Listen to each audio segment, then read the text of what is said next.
Hi, everyone. I'm Lauren Albanian, the coordinator for ISAR 2022. The dates for the conference are August 25th through 29th. It's going to be held in Westminster, Colorado at the Westin. You know, Westminster is right between Boulder and Denver, so there's lots to do. The Rocky Mountains are right there, front and center. The weather's going to be lovely, and we have 100 speakers presenting on a wide variety of topics. And today I am with my colleague, April Elliott Kent, and she is taking time out of her busy schedule to chat with me today. So thank you very much, April. I appreciate the opportunity to chat with you, Laura. Awesome. So those of you who might not know who April is, she's been around doing her work. Very busy woman. She has been practicing astrology professionally since 1990. She's the author of 3 books, including Astrological Transits, The Essential Guides to Practical Astrology, and is a popular teacher and lecturer. April has served on the AFAN Steering Committee and is a member of ISAR, OPA, and NCGR.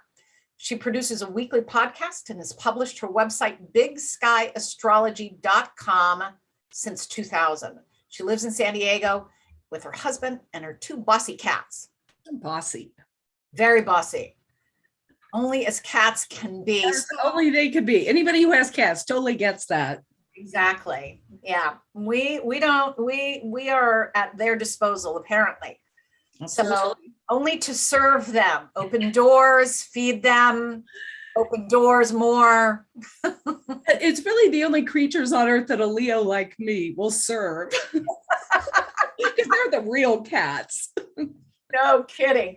So what are you looking forward to being with the community coming up in August? Is that something that's exciting? We haven't seen our community for the last 2 years. We haven't seen our friends.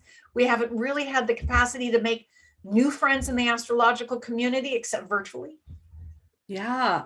I'm so used to seeing everybody like I'm seeing you now in this tiny little square on my screen, and that does kind of get exhausting. I didn't realize, because I'm kind of an introvert and can often be overwhelmed in conference situations, but I am sort of amazed to realize just how much I'm looking forward to being in a crowd of astrologers and to get to hug and say hi and all those wonderful things that are the real reason we tend to go to conferences.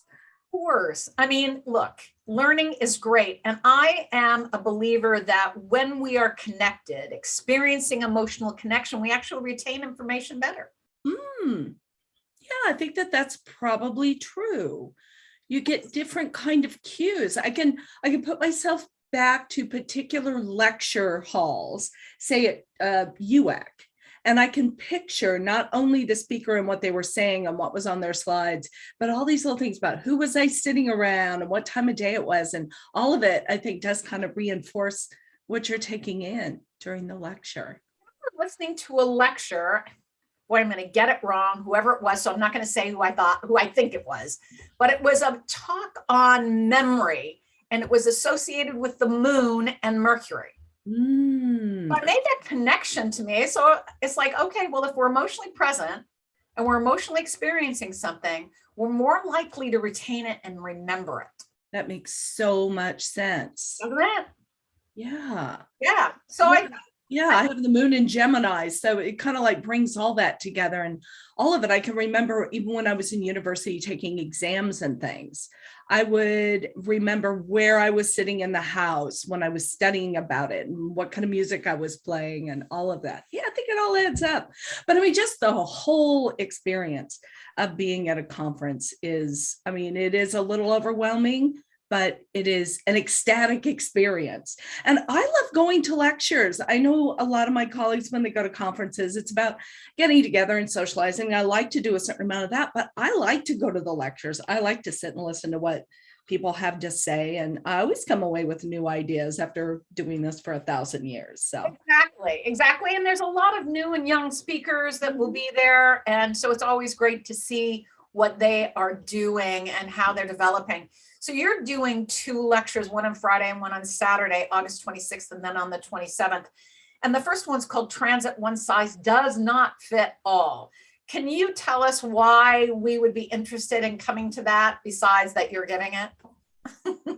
I mean, mainly that, yes. Exactly. I mean, you're a Well, leader.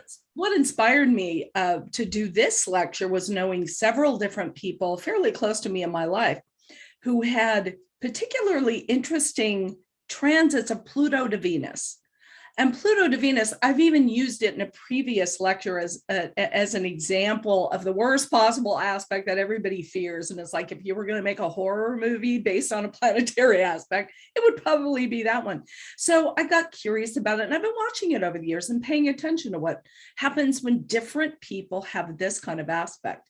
And of course, it is different depending on the nature of the aspect, depending on the relationship between the planets and the chart. There are a lot of things that you take into consideration.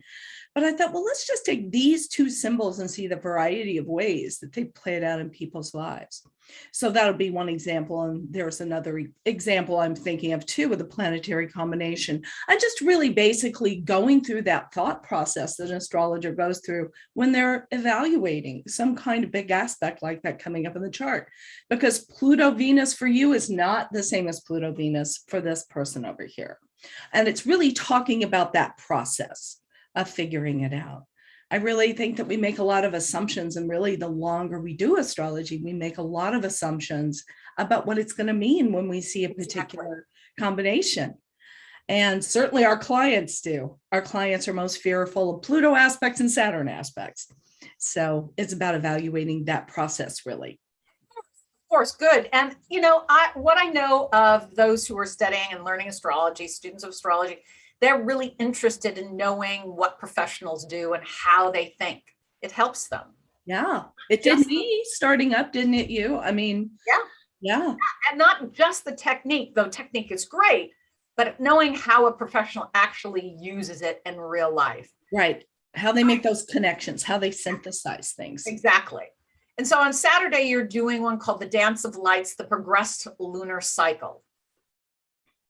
Yeah, I got really excited about the lunar cycle when I was preparing a talk I did at the last UAC in 2018 that was about the natal lunar phase in relationship and what a person born under a particular lunar phase really brings to the table in relationship, what they really want and need in a partner, compatibility between people born under particular lunar phases. And that got me thinking about the progressed lunar cycle in general, which is a 29-year cycle, like transiting Saturn. So you have these two cycles going along in parallel. And that's pretty interesting. But this will just talk about the main themes of those progressed lunar cycles, because unique among all other secondary progressions, the progressed moon will actually make a full tour of the birth chart a couple times, maybe 3 times if we're lucky. So it's like our little scout that goes around and sees how the other half lives in the world. And to me, it's a uniquely lunar system because of that. The moon is the thing that's really telling the story and showing by far the most movement. So I love looking at the progressed lunar cycle. Those phases are something I use with each and every client that I ever read for, because they tell me, where is this person at in terms of emotional development and evolution? Because transits will show us what the world is throwing at a person, but how are they responding to it? So it goes back to the same idea with the transits, that we might think, well, this person's getting exactly the same aspect as this person. Why are they reacting to it so differently? And I think the progressed lunar cycle does tell a lot of that story. So that's why I was interested in doing this talk. Excellent. Excellent. So, people are always looking for transits and progression lectures, right? And looking for good information. So y'all, these 2 lectures are just exactly what you need for that. So go over to ISAR, go over to ISAR2022.org. So ISAR, ISAR 2022.org. It's our website. You can look at the full schedule. You can read more about each of the lectures, and you can register. So this is an opportunity for you to join with your community in the ISAR family, be part of that, and not miss out on all the fun we're going to have in Joining Hearts and Minds in August of 2022. Thanks so much, April, for taking the time. I appreciate you. Thank you, And Laura. I will see you there. All right. We appreciate everything you're doing on behalf of this conference, Laura. Thanks. You're a champ. All right. Bye.